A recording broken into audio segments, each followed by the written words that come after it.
Un'estate veramente musicale quella che Festival Show ha organizzato, debutto in Piazza Giorgione a Castelfranco Veneto. Debutto trevigiano per l'edizione 2015 del Festival Show. La serata d'apertura torna dopo qualche anno a Castelfranco Veneto in Piazza Giorgione, con un mix tonante di musica, ballo e bellezza. Sabato dalle 20 il via alle danze, poi alle 21 il concerto che richiamerà gli appassionati di musica italiana di ogni età. Star della serata sarà Albano, ma non mancheranno le stelle dal Parco di Sanremo ai riflettori di Amici. Partiamo sicuramente da quello che sarà il nostro biglietto da visita e che Albano, reduce da un grandissimo evento circa un mese fa all'Arena di Verona.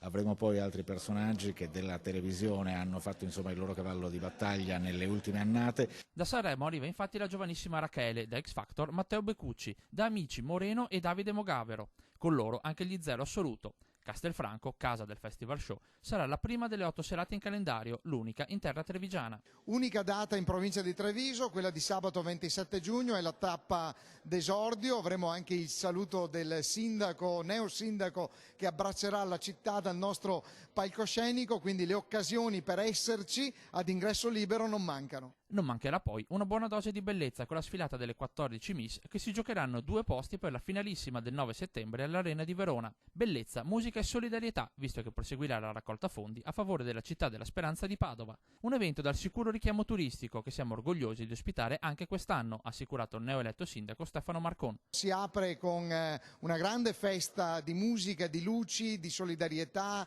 di orchestra, di ballo, quindi attrazioni per tutti i gusti. Anche Antenna 3 parteciperà alla grande festa del Festival Show, trasmettendo tutte le serate. La prima puntata da Castelfranco andrà in onda sulla nostra emittente domenica 19 luglio.